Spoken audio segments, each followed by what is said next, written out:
আমাদের নির্বাচিত প্রতিনিধিরা আল্লাহর হুকুমে যদি নির্বাচিত হন, প্রতি বছর নিজের এবং পরিবারের প্রত্যেকটি সদস্যের আয় ব্যয়ের হিসাব জাতির সামনে পেশ করতে বাধ্য থাকবেন। আমরা কাউকে ছাড় দিয়ে কথা বলবো না। আমাদের শহীদরা আমাদের গাড়ে পবিত্র রক্তের আমানত রেখে গেছেন, সেই আমানতের সাথে আমরা বেইমানি করতে পারবো না। জাতীয় সংসদ নির্বাচন আর ছাত্র সংসদ নির্বাচনে এক নয়। আমি জিজ্ঞেস করতে চাই, আমাদের এই সন্তানদেরকে আবার কেন অপমান করা হচ্ছে? তারা কি এই দেশের নাগরিক না? তারা কি এই দেশের ভালো মন্দ বুঝে না? সাবধান, মামলা টুকতে গিয়ে একটা নিরীহ নিরপরাধ মানুষের নাম ঢুকানো যাবে না। তখন একদল লোক বেসামাল হয়ে যাচ্ছেন, এখানে গিয়ে মাদেরকে ধমক দিচ্ছেন, বাধা দিচ্ছেন, কাপড় খুলে নেওয়ার হুমকি দিচ্ছেন, হেজাব নিকাত ফেলে দেওয়ার হুমকি দিচ্ছেন। আমরা তাদেরকে বলি, ভাই তোমাদেরও তো মা আছেন। ইনশাআল্লাহ তাআলা লাজিম কথা দিয়ে যাচ্ছি, ফরিদপুরের প্রতি আমরা বেইনসাফি করব না। আপনারা শুধু আমাদের জন্য দোয়া করবেন। অতীতে যেমন ওয়াদা পালনের চেষ্টা আমরা করেছি, যেমন জনগণের সুখে এবং দুঃখে পাশে থাকার চেষ্টা করেছি, আল্লাহ বাঁচিয়ে রাখলে আগামী দিনগুলোতেও যেন সেইভাবে দায়িত্ব পালন করতে পারি। প্রিয় ভাইয়েরা, এখানে জেলা আমির বলেছেন, আমার বন্ধু সংগঠন বিএনপির প্রধান তিনি কিছু কথা এখানে বলে গিয়েছেন। আমি আপনাদেরকে সুসংবাদ দিচ্ছি, আজন্ম আমি আল্লাহর কাছে ক্ষমা চাই, আর আজন্ম যারা আমাকে কষ্ট দেয় আমি তাদেরকে মাফ করে দেই। আপনাদেরকে সাক্ষী রেখে আমি সবাইকে মাফ করে দিলাম। যারাই আমার চরিত্রের উপর আঘাত এনেছেন, আল্লাহ তাআলা তাদেরকে ক্ষমা করে দিন।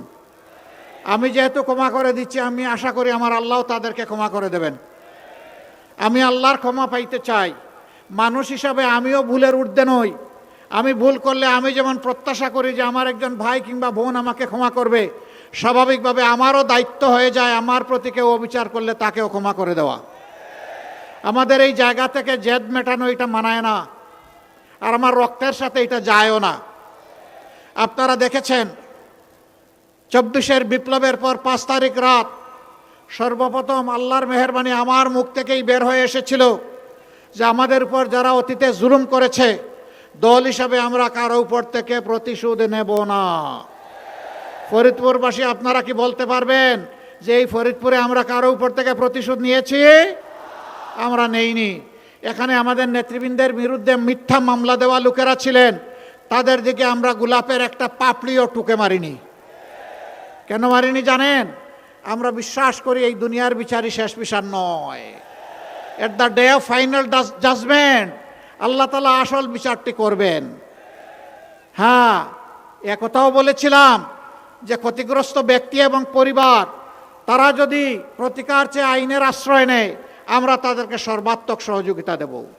কিন্তু সাথে সাথে এটাও সাবধান করে দিয়েছিলাম, সাবধান, মামলা টুকতে গিয়ে একটা নিরীহ নিরপরাধ মানুষের নাম ঢুকানো যাবে না। আমরা আমাদের কথাই জাতির সাথে রেখেছি।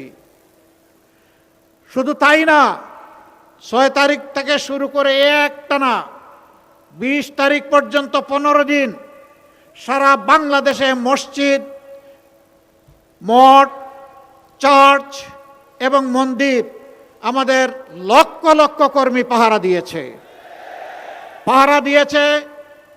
যাদের জীবন সম্পদ, বাড়ি, ব্যবসা প্রতিষ্ঠান ঝুঁকিপূর্ণ ছিল, সব জায়গায় আমরা পাহারা দিয়েছি। থানা পুলিশ যার দ্বারা প্রভাবিত হয়ে হোক আমাদের 1000 কর্মীকে দুনিয়া থেকে বিদায় করেছে।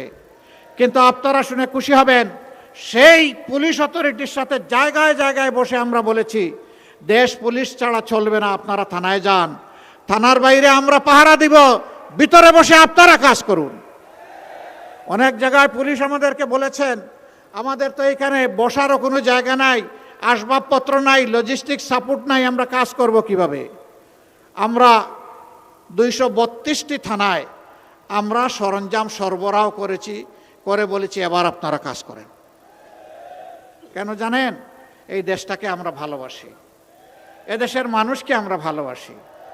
তাই 15.5 বৎসর আমাদের উপর প্রচণ্ড তাণ্ডব চালানো হয়েছে।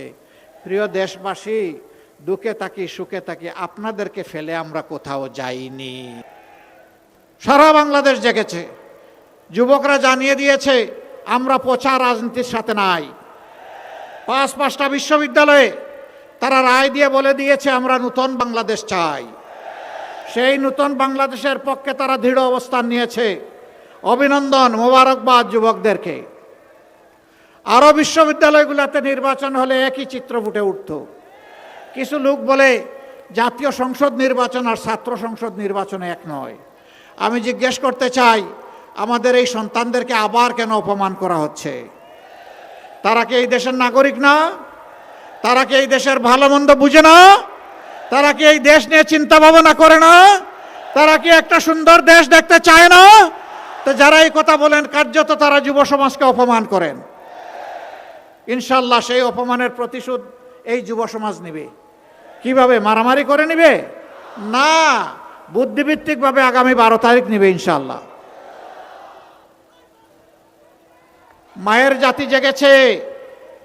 মায়েরা তারা একটুখানি নিরাপত্তা চায়, ইজ্জতের নিরাপত্তা। মা তার নিজের নিরাপত্তা চান, তার মেয়ের নিরাপত্তা চান, তার নাতির নিরাপত্তা চান। সেই নিরাপত্তা এখন বাংলাদেশে নেই। এ বাংলাদেশ আমার বাংলাদেশ হতে পারে না। যে বাংলাদেশ আমার মায়ের নিরাপত্তা দিতে পারে না, সেই বাংলাদেশ আমার বাংলাদেশ নয়। আমরা সেই আমার বাংলাদেশটা করতে চাই, যেই বাংলাদেশের প্রত্যেকটা নাগরিক বুকের দিকে আঙ্গুল দিয়ে বলবে আমি বাংলাদেশ, এটি আমার বাংলাদেশ। এই কথা যখন 18 কোটি মানুষ বলবে তখন আমাদের রাজনীতি সার্থকতা পাবে ইনশাআল্লাহ। আমরা ওই রাজনীতি ফিরিয়ে আনতে চাই, ওই রাজনীতি আমরা চালু করতে চাই।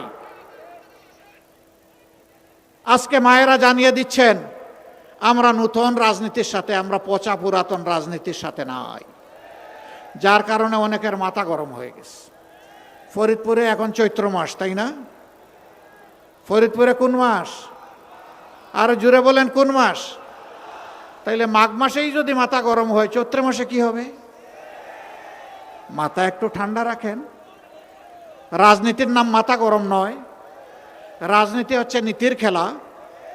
আপনি আপনার নীতি নিয়ে আসেন, বক্তব্য নিয়ে আসেন, কর্মসূচি নিয়ে আসেন, পরিকল্পনা নিয়ে আসেন এবং তার সাথে চরিত্র নিয়ে আসেন। আপনার সব কিছু কাজে লাগবে যখন আপনার চরিত্র প্রমাণ করবে যে আপনার বক্তব্য সঠিক।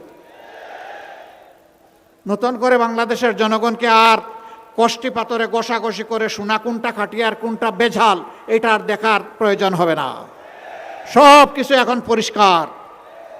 এখন মারা যখন ডেসপারেটলি বলেন আমরা পুরাতন চাই না, এখন নতুন চাই, আমরা পরিবর্তন চাই, আমরা দাড়িপাল্লায় ভোট দিতে চাই, আমরা 11 দলকে ভোট দিতে চাই, তখন একদল লোক বেসামাল হয়ে যাচ্ছেন। এখানে গিয়ে মাদেরকে ধমক দিচ্ছেন, বাধা দিচ্ছেন, কাপড় খুলে নেওয়ার হুমকি দিচ্ছেন, হেজাব নিকাত ফেলে দেওয়ার হুমকি দিচ্ছেন। আমরা তাদেরকে বলি ভাই তোমাদেরও তো মা আছেন, তোমার ঘরে তোমার স্ত্রী আছে, বোন আছে, মেয়ে আছে, একটু চিন্তা করো, মাকে একটু সম্মান করতে শেখো। তুমি যদি মায়ের জাতিকে সম্মান করো আল্লাহ তোমার সম্মান বাড়ায় দিবেন, আর মাকে অপমান করো আল্লাহ তোমাকে অপমানিত করবেন। তবে একটা কথা অনুরোধ করি, এই কাজ যারা করেছেন আপনারা ছেড়ে দেন। আমাদের দেশের মায়েরা বীরু নয়, বীর। যেই মা উসমান হাদি জন্ম দেয়, যেই মা আবরার ফাহাদ জন্ম দেয়, যেই মা আবু সাইদ জন্ম দেয়, সেই মায়েরা কখনো বীর হতে পারে না। ট্যাঙ্কের সামনে দাঁড়িয়ে জুলাইতে আমাদের মায়েরা মেয়েরা বলে নাই যে সামনে স্বাধীনতা, পিছনে পুলিশ, মৃত্যু কবুল করতে এসেছি, পিছু হটব না, বলে নাই? বলেছে। সেই মাদেরকে ভয় দেখাবেন না। মায়ের সন্তানদের মৃত্যু হয় নাই, মায়ের সন্তানদের জীবিত আছি আলহামদুলিল্লাহ। প্লিজ আমাদের মায়ের সম্মানে হাত দেবেন না। জীবন দিতে রাজি আছি, মায়ের সম্মান কাউকে কেড়ে নিতে দিব না ইনশাআল্লাহ। সম্মানিত ভাইয়েরা, 12 তারিখে 2টি ভোট। কয়টা ভোট? একটা গণভোট। গণভোটে কি বলবেন? কি বলবেন? হ্যাঁ মানে আজাদি, না মানে গুলামি। আজাদি না গুলামি? আজাদি না গুলামি? ইনশাআল্লাহ আজাদির পক্ষে হা ভোট। ইনশাআল্লাহ হা বিজয়ী হবে। সেই হায়ের জোয়ার আছে বাংলাদেশে ইনশাআল্লাহ। দ্বিতীয় ভোটটি হচ্ছে এই যে আজাদিকে সংরক্ষণ করার জন্য সেই আজাদিওয়ালা দল লাগবে যারা, বা একটা গ্রুপ লাগবে যারা এই দেশটা ইনসাফের ভিত্তিতে চালাবে। সেই ভোটটা ইনশাআল্লাহ এবার 11 দলকে আপনারা আমানত হিসাবে সমঝাবেন। অতীতে যেমন আপনাদের সম্পদ নিয়ে আমরা কোনো খেয়ানত করি নাই, ভবিষ্যতে সেই আমানত সংরক্ষণ করব ইনশাআল্লাহ। আমাদের নির্বাচিত প্রতিনিধিরা আল্লাহর হুকুমে যদি নির্বাচিত হন, প্রতি বছর নিজের এবং পরিবারের প্রত্যেকটি সদস্যের আয় ব্যয়ের হিসাব জাতির সামনে পেশ করতে বাধ্য থাকবেন। আমরা কাউকে ছাড় দিয়ে কথা বলবো না। আমাদের শহীদরা আমাদের গাড়ে পবিত্র রক্তের আমানত রেখে গেছেন, সেই আমানতের সাথে আমরা বেইমানি করতে পারবো না।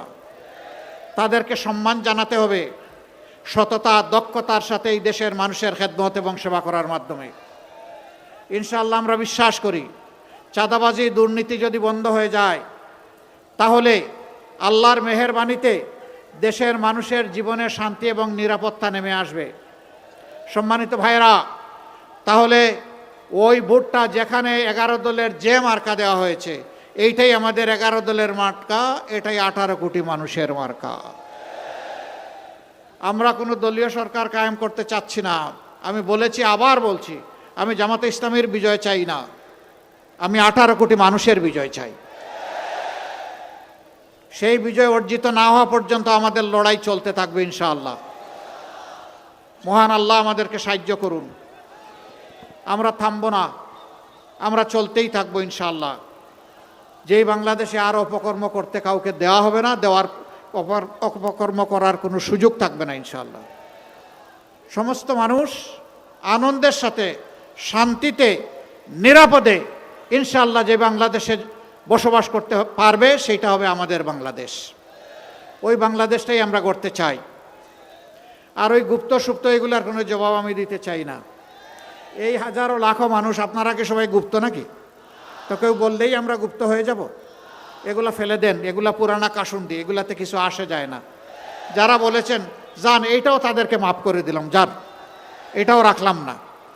কে লড়েছে অন্যায় অসত্যের বিরুদ্ধে, কে জীবন দিয়েছে, কে হাসতে হাসতে ফাঁসির কাস্টে গিয়েছে, এদেশের জনগণ তার সাক্ষী।